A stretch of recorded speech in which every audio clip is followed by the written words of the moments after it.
Chapter 5. King Belshazzar gave a great banquet for 1,000 of his nobles and drank wine with them. While Belshazzar was drinking his wine, he gave orders to bring in the gold and silver goblets that Nebuchadnezzar his father had taken from the temple in Jerusalem, so that the king and his nobles, his wives and his concubines might drink from them. So they brought in the gold goblets that had been taken from the temple of God in Jerusalem. And the king and his nobles, his wives and his concubines drank from them. As they drank the wine, they praised the gods of gold and silver, of bronze, iron, wood, and stone. Suddenly, the fingers of a human hand appeared and wrote on the plaster of the wall, near the lampstand in the royal palace. The king watched the hand as it wrote. His face turned pale, and he was so frightened that his knees knocked together and his legs gave way. The king called out for the enchanters, astrologers, and diviners to be brought, and said to these wise men of Babylon, "Whoever reads this writing and tells me what it means will be clothed in purple and have a gold chain placed around his neck, and he will be made the third highest ruler in the kingdom." Then all the king's wise men came in, but they could not read the writing or tell the king what it meant. So King Belshazzar became even more terrified, and his face grew more pale. His nobles were baffled. The queen, hearing the voices of the king and his nobles, came into the banquet hall. "O king, live forever," she said. "Don't be alarmed.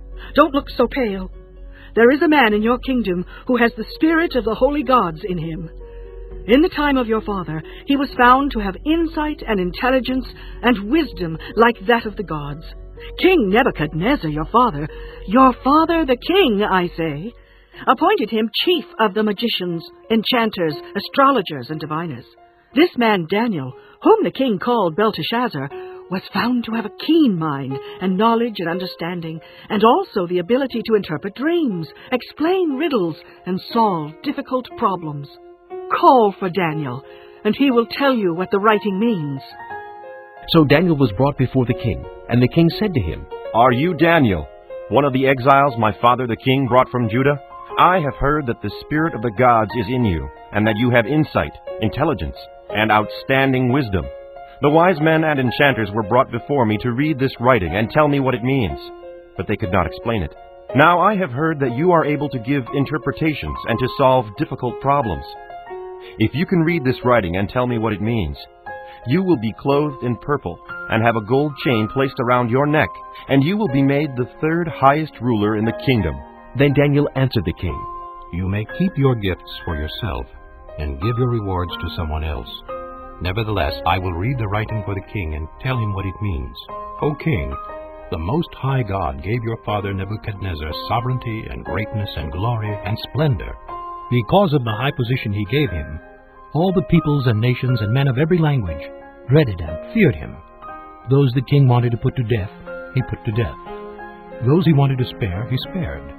Those he wanted to promote, he promoted. And those he wanted to humble, he humbled. But when his heart became arrogant and hardened with pride, he was deposed from his royal throne and stripped of his glory. He was driven away from people and given the mind of an animal. He lived with the wild donkeys and ate grass like cattle, and his body was drenched with the dew of heaven, until he acknowledged that the Most High God is sovereign over the kingdoms of men and sets over them any one he wishes. But you, his son, O Belshazzar, have not humbled yourself, though you knew all this. Instead, you have set yourself up against the Lord of heaven. You had the goblets from his temple brought to you, and you and your nobles, your wives and your concubines drank wine from them. You praised the gods of silver and gold, of bronze, iron, wood, and stone, which cannot see or hear or understand. But you did not honor the God who holds in his hand your life and all your ways. Therefore he sent the hand that wrote the inscription. This is the inscription that was written: Mene, Mene, Tekel, Parsin. This is what these words mean. Mene, God has numbered the days of your reign and brought it to an end. Tekel, you have been weighed on the scales and found wanting. Peres, your kingdom is divided and given to the Medes and Persians. Then at Belshazzar's command, Daniel was clothed in purple. A gold chain was placed around his neck, and he was proclaimed the third highest ruler in the kingdom. That very night, Belshazzar, king of the Babylonians, was slain, and Darius the Mede took over the kingdom at the age of 62. This concludes Disc 45.